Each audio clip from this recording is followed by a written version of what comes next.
Hey everyone, this is Dan, the GM, bringing you episode 170 of What the Dice. With 170 episodes in the can, that means we are nearing the final arc. And I mean nearing, as in like the next handful of episodes, we wrap up this season. It has been an amazing journey, and I've had so much fun and so many memories and met so many amazing people. I can't wait until we get to do this more next season. But I'm going to shut up. I'm going to let you get on with this week's episode. I'm Dan, the GM. You, my friends, are absolutely amazing. Don't forget to follow us on all social medias, on YouTube, and hit that like and subscribe button and all the other stuff to help others find us. Well, enjoy. I'm Dan, the GM. And this is What the Dice.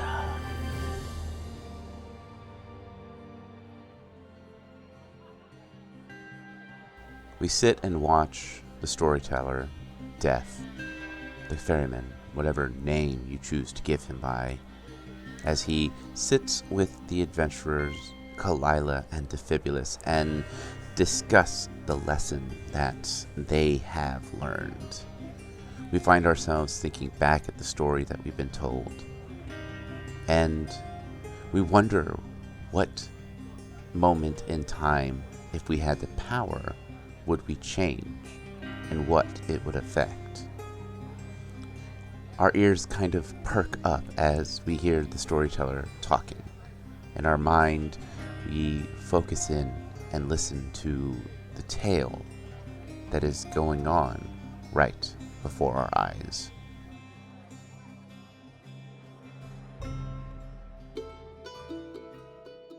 In the last episode, Defibulus and Kalila got to tour the Grim Reaper, or the ferryman's home over in the Spire, getting a chance to get some strangely restful rest in a timeless space.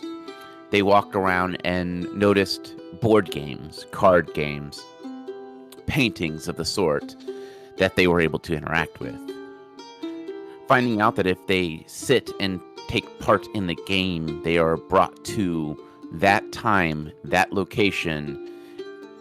They can see what happened from the eyes of whomever had that item in their hands, be it cards, be it dice, or anything of the like. As they continue to travel around and look at everything, Defibulus found a painting that was reminiscent of what happened to his parents and his siblings. Interacting with the painting took him into the painting and into that point in time, stopping the mayhem that his brother tried to do, altered history. If it wasn't for Kalila entering and helping Defibulus remember what really happened, or what happened in the proper universe, Defibulus would have ended up killed by his brother.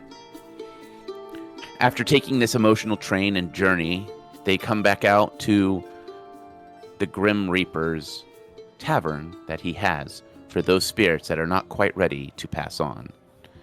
He offers them a drink and offers them a seat.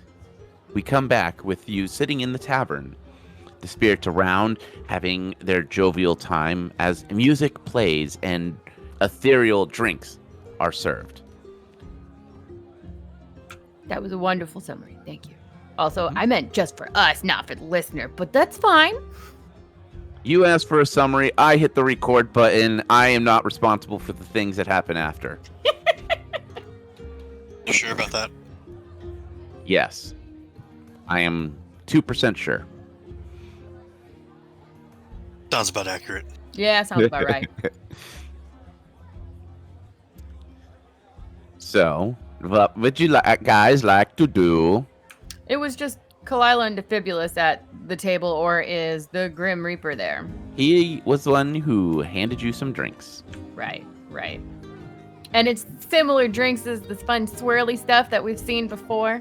Yes.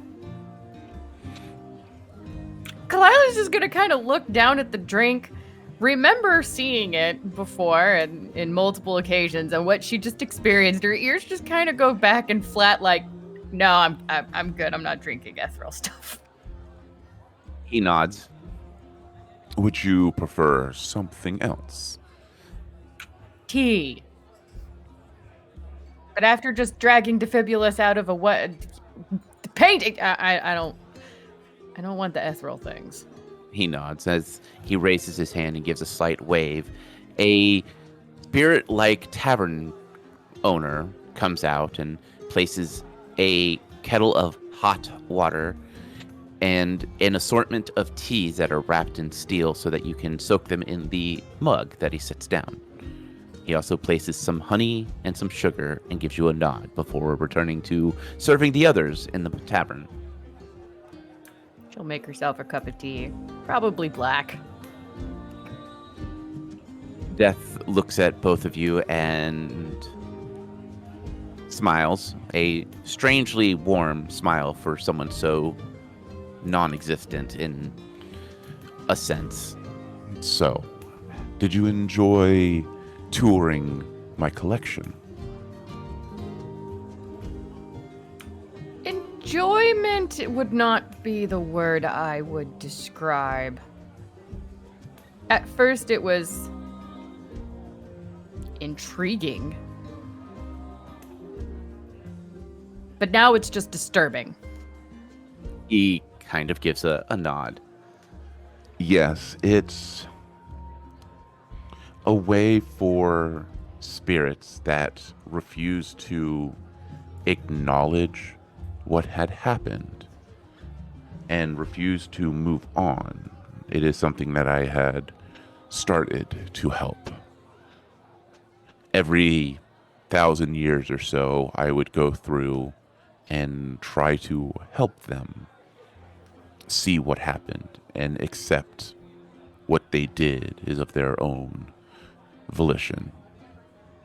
Many of them blame others or refuse to accept the fact that they have not succeeded in what they believe was their life goal, and many of which refuse to acknowledge that they are a spirit. Kind of like Gullcat. Yes. He just went back into the... He appeared and then went back. Unlike the one that got up and walked away. Yes. He turns and he opens his hand, and you can see the young engineer is sitting at a table with others that look similar to him in dress, and they are talking about clockwork. That young one probably still has a few things he needs to accept before he is able to fully move on. But he's at least free from the cards now. He is at least free from his own torture, yes. She'll look down at Defibulus. Or, well, over. They're practically the same height. Are you looking down on me already, huh? No, never. See how this is? Well, I'm really happy we were able to help him out and help him to figure out that it wasn't his fault. Yeah, that was thanks to you, since you're the one who did the engineering fiddle-faddle. Fiddle-faddle, huh? Tinkering. I'm sorry. My brain is... I'm still disturbed. You're telling me. But did you learn something? It's pointless to dwell on things you can't change in the past. Yes, in a sense. But at the same time, you have your past to thank you for whom you are today.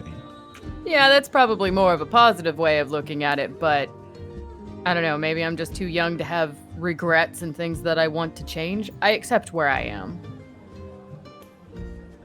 Death nods, and he thinks for a moment before saying something, and This is not not an insult in the least, Kalila. Those who come from simple origins and only had to deal with simple problems have the least regrets.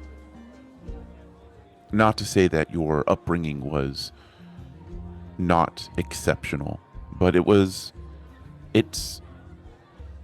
doesn't have the same need for regret as many from the major cities. It was not complex. I was cat. Right. I grew up in a simple village, a small village. I learned to hunt. There's no insult to be saying that I had a simple life compared to others. Defibulus had a much more complex life. He had siblings. I didn't. That complicates things.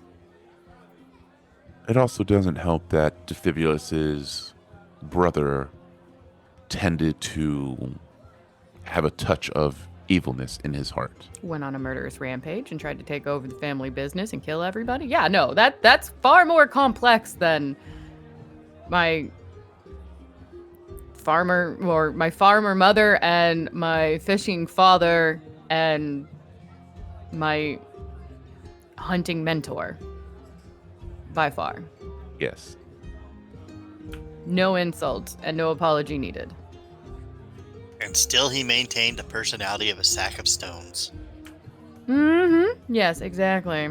Well, the soul only has so much space, and when you decide to add evil, something must go.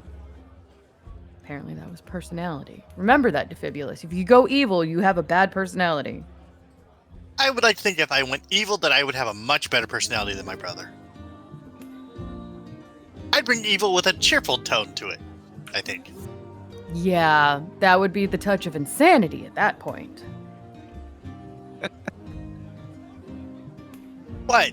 One can't enjoy and be happy in the job they do? Oh, no, I'm not saying that you wouldn't be a good, cheerful villain. By any means, you'd be entertaining, all right. Don't go evil, as her ears just go flat back at him. Now, when would I ever go evil? There's always a path change. All right, you're not helping this conversation, sir. If you didn't learn that from the cards, there's always a chance that somehow you could have gone. If you want to go back into the painting 100 times and find out what would have made you go evil, maybe it would be you raising the bone god instead of your brother. Possible. Well, now that you have seen how I deal with smaller problems, such as a soul not wishing to accept its existence as a spirit, there is the matter of you did need to speak to me. You are seeking something from me. I'm pretty sure you already know what we're seeking from you. But, for formality's sake, we need your scythe. And what do you intend to do with my scythe? Apparently it's being used to do something about summoning the bone god into physical manifestation form so we can kill him. So, to kill a god, we need your scythe to kill a god.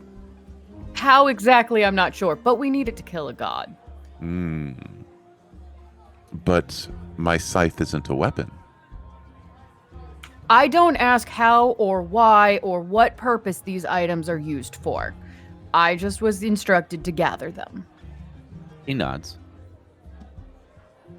What exactly is your scythe then if it's not a weapon? Speaking of, now you have my curiosity. A garden tool? Could be. In a sense, it is a tool of gardening, yes. Gardening of souls. Correct. But it is a tool to sever threads, to tie off edges of the tapestry, to finish a piece, to finalize, to put a period at the end of a sentence. So it's both garden shears and sewing needle at the same time? More of a quill rather than a needle. Okay.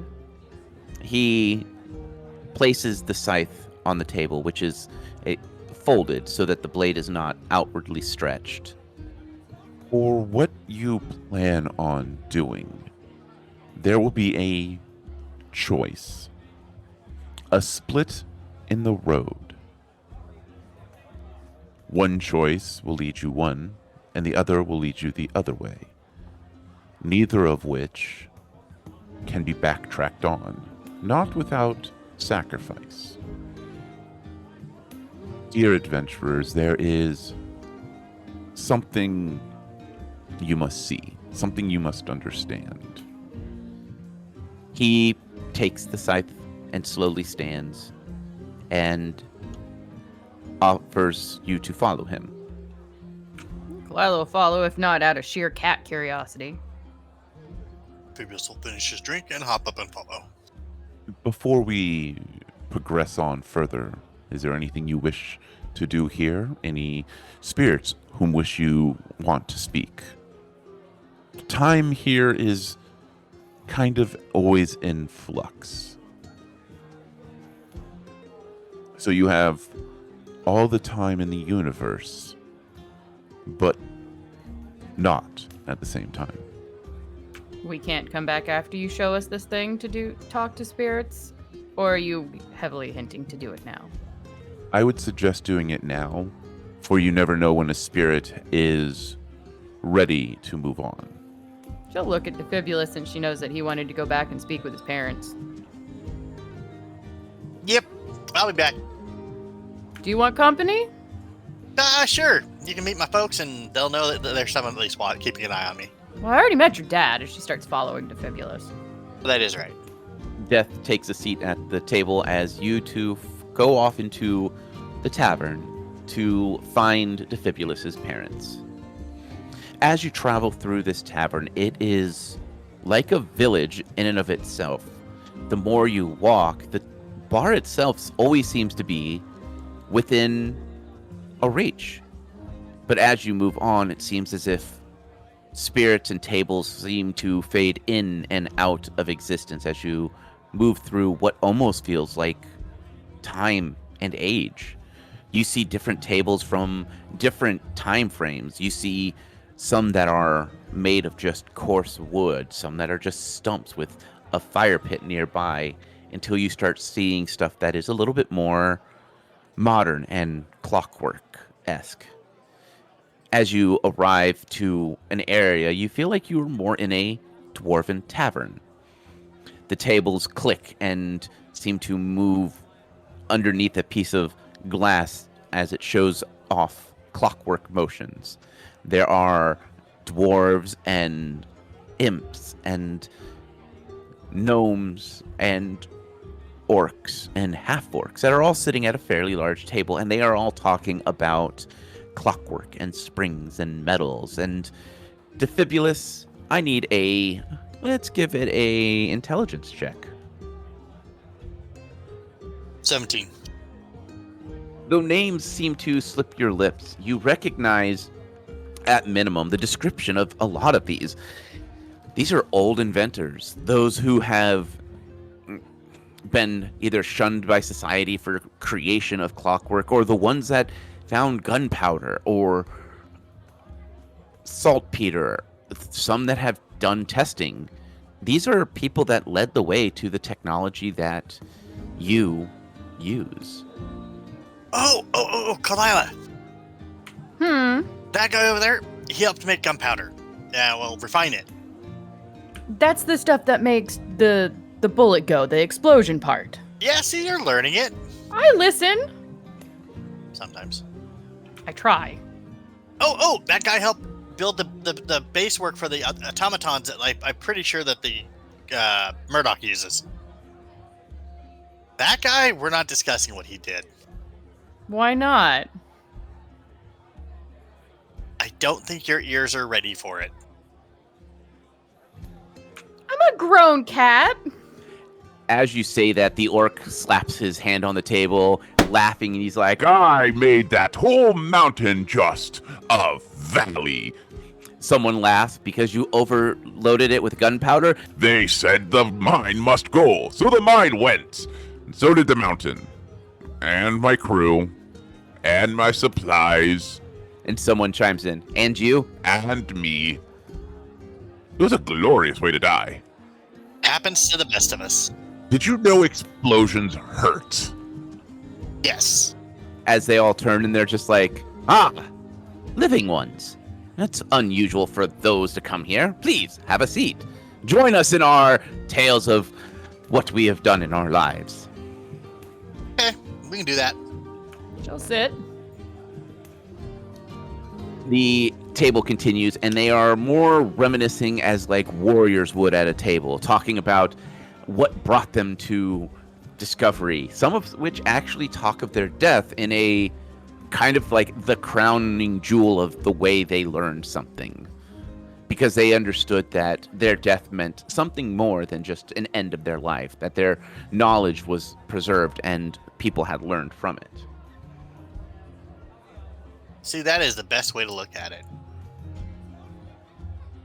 The orc, what feels like slaps you on the shoulder, but his hand just kind of passes through you, goes, So, living ones, what brings you to the table of madness?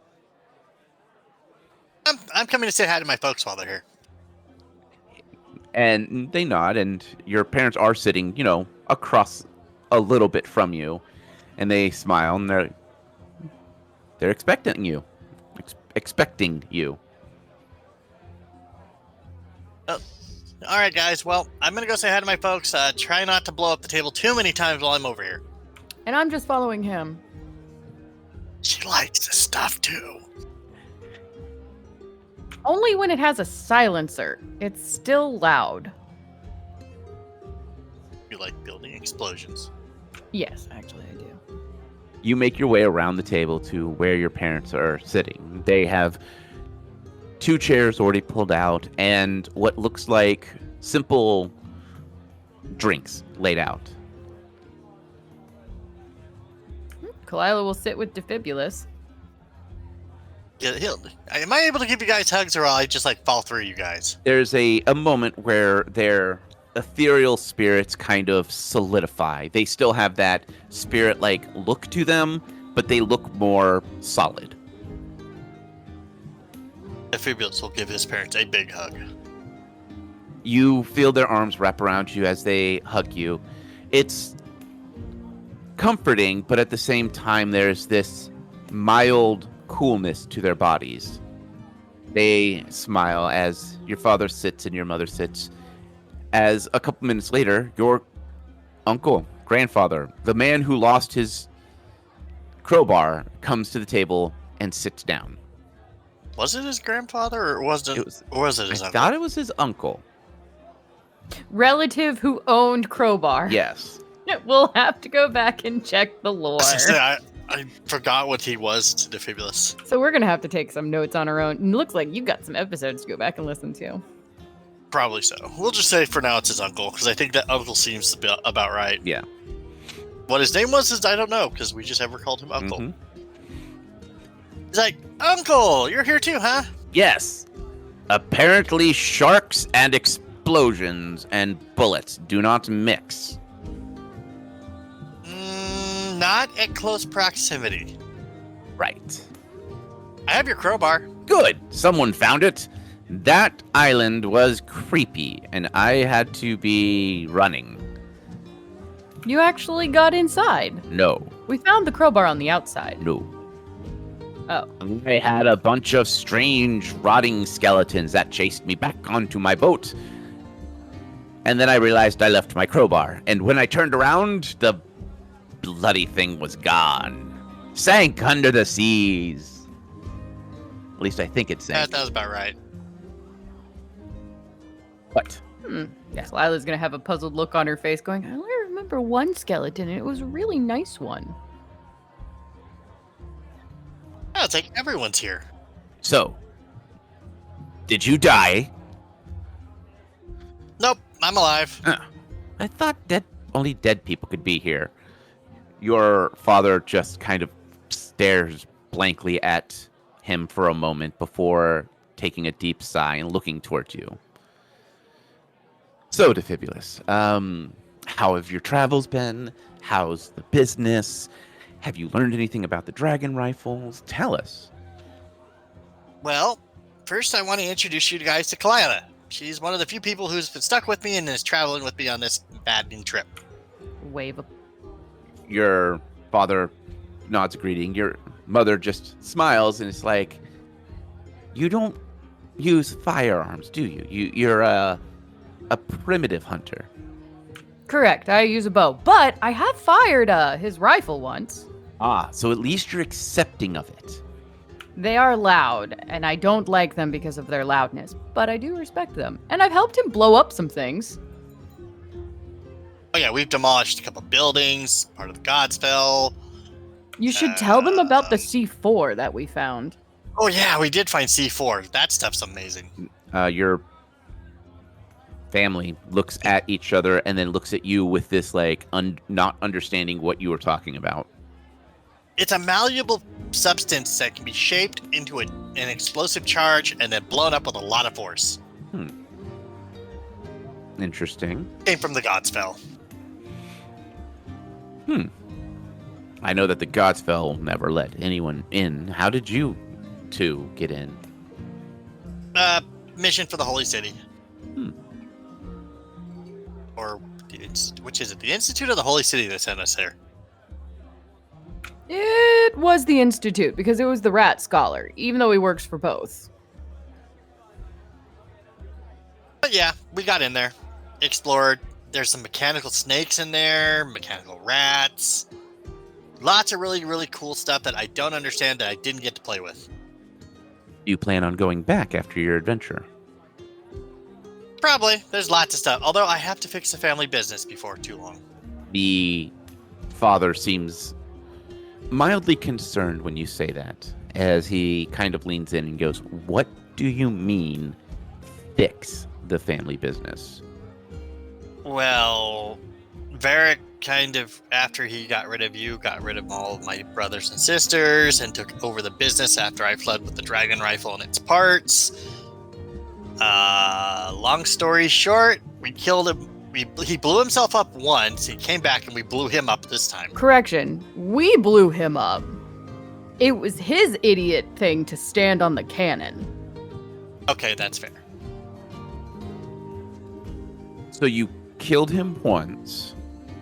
Twice. You've killed him twice. Yep. Was magic involved that brought him back? Or was it like... Oh, God. Guessing you don't, in your state, emotions aren't up to date with what's going on in the mortal planes? I'm confused on the terminology here. Mortal plane works. No.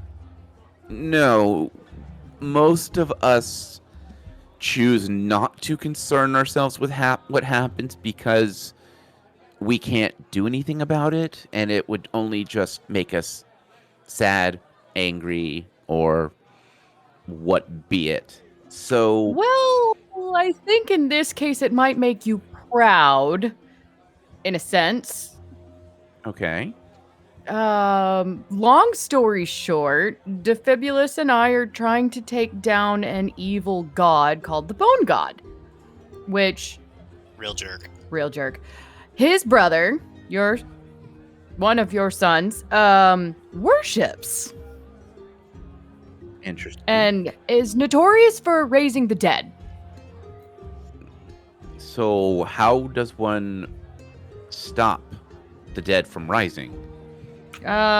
We don't, but we have to kill the god to make that stop. That's the sum of what I understand. But Varric kind of drove the company into the ground with cheap firearms and poor quality parts and gunpowder. I took over and am fixing it slowly because I'm also doing hunting a bone god. I do need to deal with Varric's wife because she's still out there and probably really angry that we blew him up twice now. You know, I'm really surprised we haven't run across her. Yeah, same here. I kind of suspect we'll be dealing with her later. Let's see what else. Oh, the dragon rifle. You'll be proud about that one. just missing one piece. Which we're supposed to be able to get here. Here? Wait. We're at the spire, right? Like the Yes. what's that part of the ocean? It's called the spire, right? Yeah, you are in what on the mortal realm is known as the spire. Yeah, apparently there are rifle parts here, and it's the last one we have to get. Well, physical items from the mortal realm don't make it through the veil unless death brings it with him. So if anyone's to have it, it would be death. Well, we'll talk to him when we're done with hanging out with you guys. But the rifle's almost complete. They nod. So have you... Well, you can't... What piece are you missing? Have you gotten a chance to fire it? How hard was it to reassemble? Like, what kind of ammo does it use? He will go into all the details on what that he has so far. So, an hour later. Yeah. Yeah, pretty much. As the conversation just kind of naturally ends with the dragon rifle, Defibulus's mom keeps glancing over at Kalila with that look that Kalila's parents probably have never given, but maybe a couple of Kalila's friends' parents have given their friends, which is the, like, you know, gauging if they are together or not. Would Kalila pick up on this, or would Defibulus pick up on this? Both of you. Defibulus wouldn't. Okay, well then, Kalila, roll a perception. He's too absorbed in talking to his folks. 28.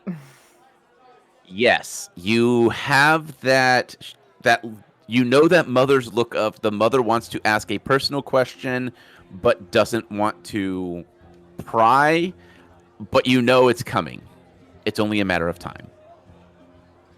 Kalila will just bide her time, knowing she'll either blurt it out or she won't. And if she can avoid the awkwardness, she will, but expect that she can't. As the conversation leads to another conversation of, like, where you've traveled and how well you're eating, the mother smiles and looks at Defibulus.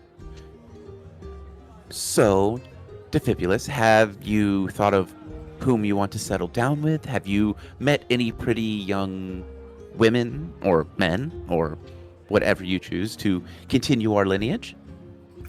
Kalila's gonna smirk and try not to laugh. There was that really creepy dwarf on the Murdoch. We're not dealing with him. Just stranger danger all the way. Well, maybe on the business note, though, despite his fondness of he's you. still creepy. Yeah, but he had, what was it? Wasn't it a platinum? Mithril mine. That would be good for the business. Yeah, Mithril is very useful. But met pretty people? I mean, I know Kalila, there's Faye, there's, I don't remember her name now, the one... Lily. Yeah, There's you like Lily. There's Lily, who she's another gun manufacturer. She helped gave me the plans for a silencer. Let's see. Nope. They tried to kill me. Nope, they also tried to kill me. You know, Kalila, there's a lot of people trying to kill me. Yeah, that's what happens when you go on a quest to take down a god. I would presume that's how all the children's tales go. Well, I guess it does depend on the child's tale you speak of, but no, normally the hero survives some great ordeal, but the world itself seems to go after them. You said Lily, like the Lily Weapons Company? Yep, I actually met him. Interesting. Defibulus's mother has clearly got that, like, gears clicking in her head. She looks towards her husband. Didn't they want to work with us, like, when we first found the dragon rifle? He nods kind of half-heartedly. Yeah, but we didn't have any real understanding of what we were getting into. We told them that we would get around to it, but then he kind of waves his hand through his chest. This happened. The mother nods, looks at Defibulus. Maybe after you finish saving the world, you can reach out to Lily. Maybe take her out to a nice meal and talk about expanding the business. Maybe. I still got to fix all the damage Varric did first before I do anything. Do you believe he was putting out shoddy parts? I'm not just talking shoddy. I am talking like not even machined right, threaded right, or anything like that. Defibulus's uncle just slams his hand on the table. That ain't right. At least were they like shoddily made, or did he use shoddy material? At least was he selling it to the enemy? No, he was selling it to everyone. Oh. Well. Maybe it is good that he's dead. Twice. It was bad. I mean, he even blew himself up with his own weapon. It's true. I mean, it didn't help that I had a ball of fire and a ball of lightning on top of the cannon, but it is true. Your father laughs and points at the orc. He goes, well, he blew himself up with his own mine.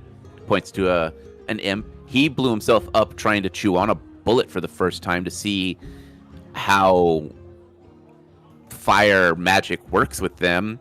He looks around. That one was crushed by his own clockwork robot when it malfunctioned. It happens to the best of us. Yeah, but Varric, I don't think he intended to blow himself up until the very end. Well, at least he is in the ground again. Hopefully permanently. I doubt it. I suspect he'll find a way to crawl out of the ground again and try to kill me yet again. Ugh, so many problems. Maybe if we kill the bone god before that, then he will just stay dead if he hasn't been resurrected again. One could hope. Oh, there's a good question. Why don't the good people get resurrected? Because they don't worship the bone god. I would think some other good god could be like, hey, these guys are really good and helpful. Let's resurrect them. Yeah, no, that's a good question. Well, most heroes that succeed in their life quest have the joy of passing on to wherever they choose to go next. I mean, that's fair, but it still seems kind of like a very lopsided way to do things. Well, we're not gods, and I don't know. Defibulus's father chimes in. Well, here's a thought, Defibulus. Uh-oh. When your trigger spring goes bad, is it easier to replace it or to continually repair it? From what you and Mom taught me, it depends on if you can readily replace it with a brand new part, or if it's a super rare and hard to find component, repair it until it's no longer repairable. Right. The same thing is with a soul. A hero can only be a hero for so long before the strain and the weight of the world snaps them. The same thing has to happen with heroes. They're a good part, something that is meant to do something special.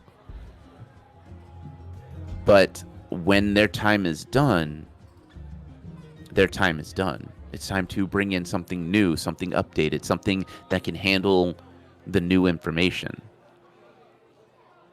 There are heroes that are still around.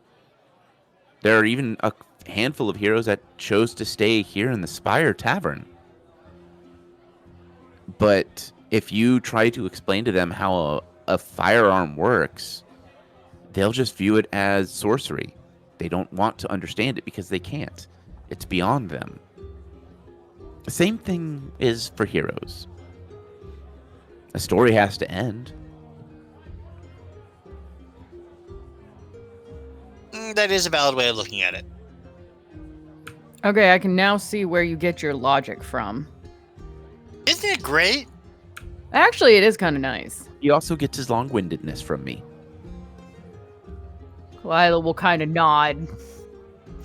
I am not long-winded. I'm just very thorough in what I say. Atlas just gonna smirk at that. I can hear you smirking.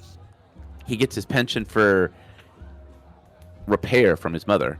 We don't know where the obsessive compulsiveness comes from, though.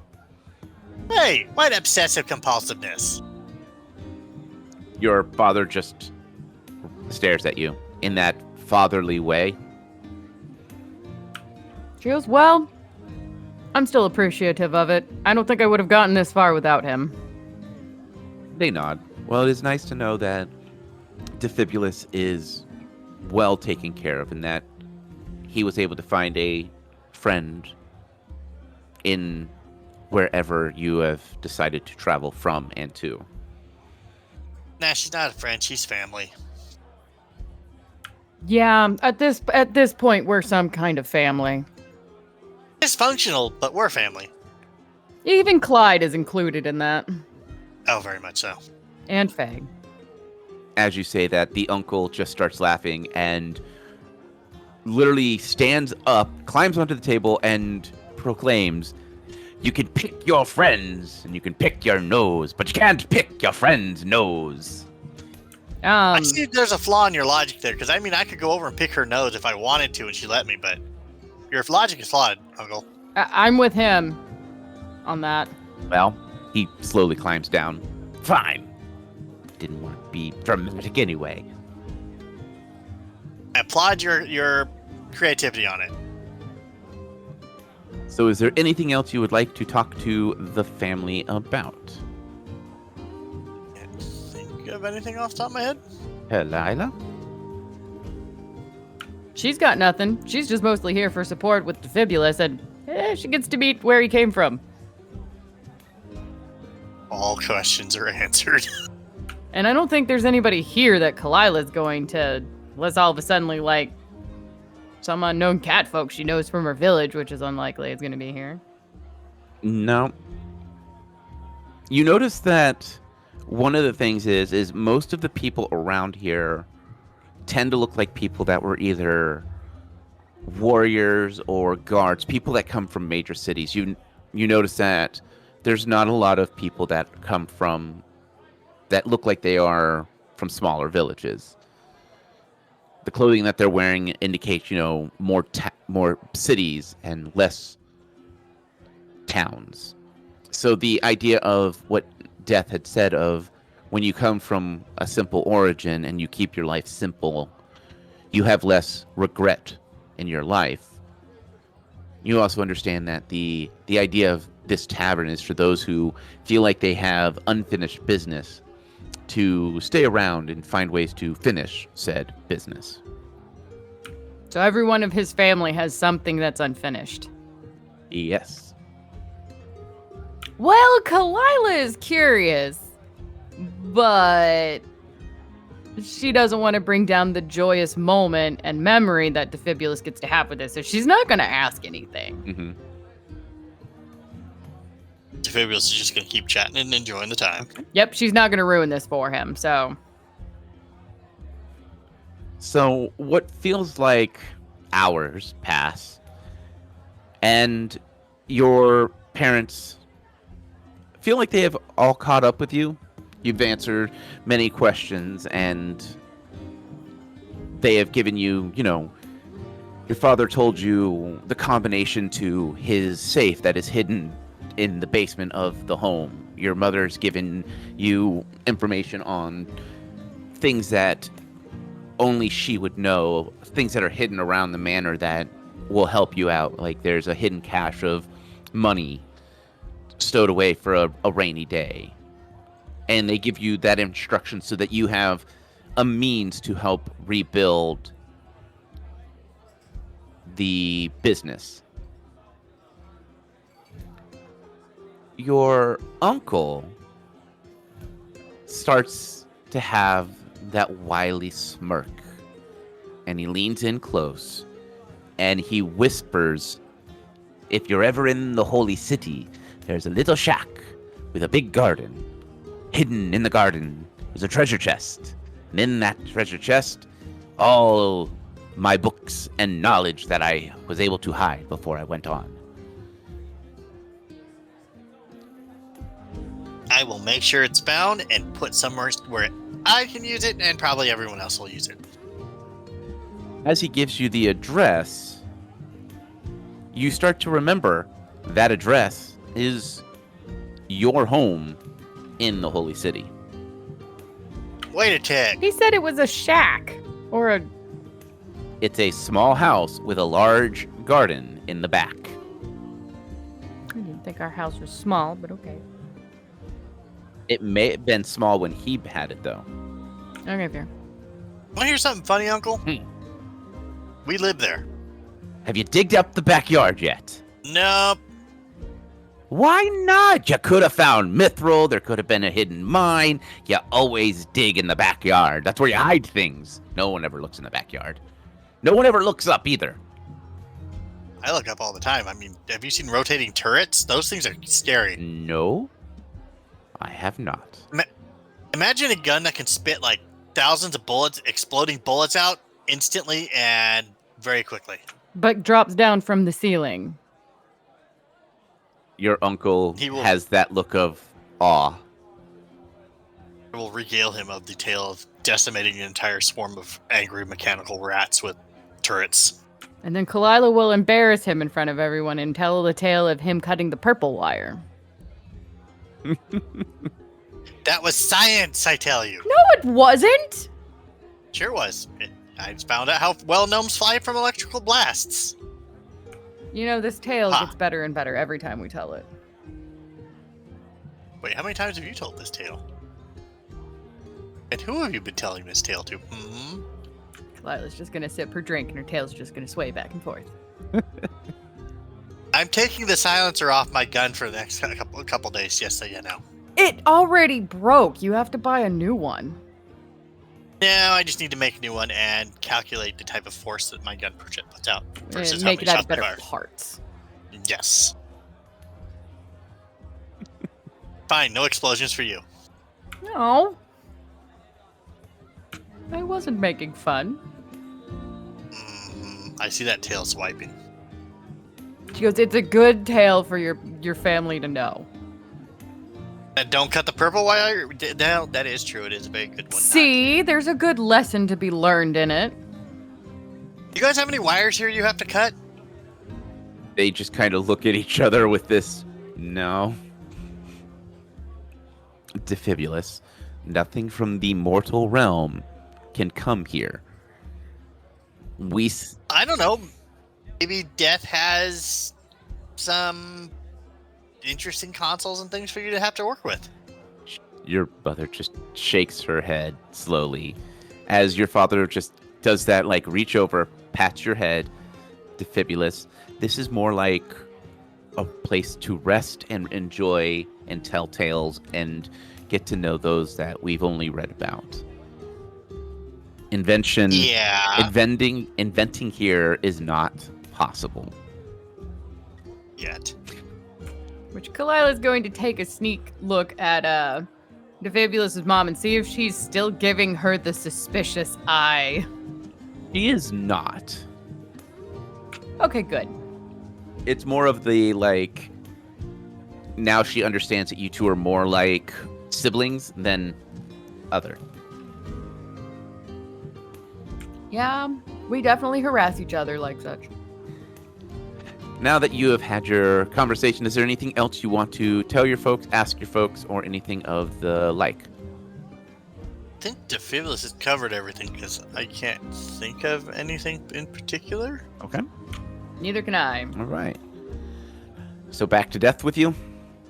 Yeah, after a long enough time, she goes, we should probably get back to Death.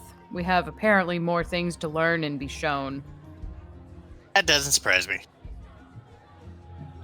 As you turn and you make the short, long trip to Death, he is still standing by the table. He has a drink in his hand and he is sipping it slowly. As you approach, he sets it down and nods. Have you learned all that you wish to learn from those who have chosen to stay for a bit longer? I'm good. I think I'm good at the moment. He nods. Well, then there is still much to do and not a lot of time to do it in. He raises his scythe up and taps the ground, and the world shifts quickly around you.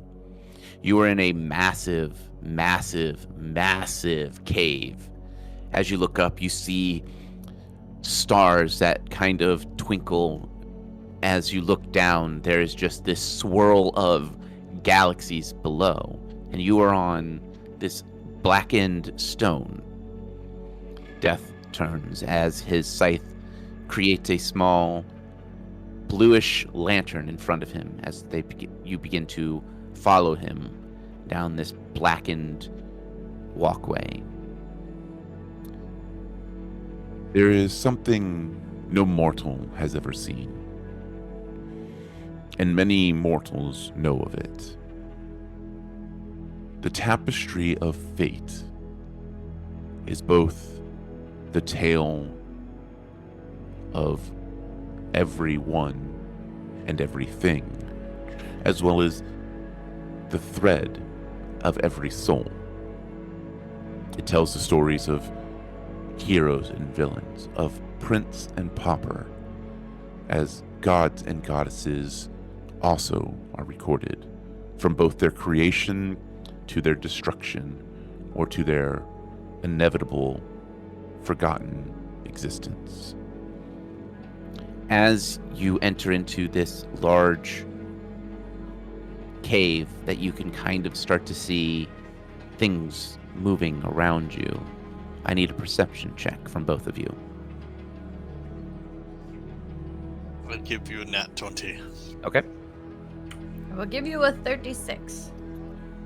As you both look up, you see this fabric that is draped from wall to wall, from stalactite to stalactite, and thread that is just slowly threading around as strange motes of light move back and forth. As Death lightly taps his cane or his scythe on the ground, the room starts to bring more light in as the starry night above starts to shift into a dawn. And as you look up, you see this tapestry that seems to go on forever. And that is where we end this week's episode.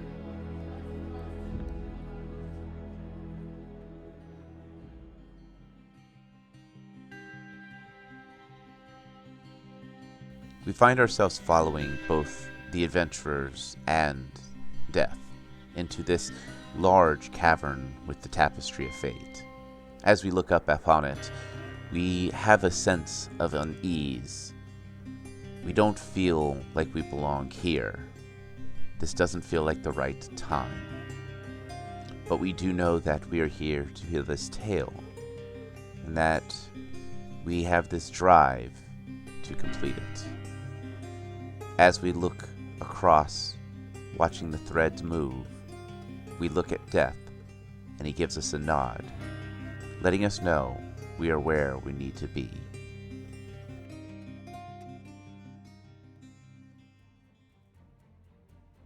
We here at What the Dice would like to thank Paizo for creating Pathfinder, Epidemic Sound for our music, as well as Sirenscape for our sound effects. If you would like to reach out to us, you can do so on Facebook at What the Dice Pod, Twitter at What the Dice Pod, and of course email whatthedicepod@gmail.com. And if you liked our little adventure, please share us with your friends and rate and review us.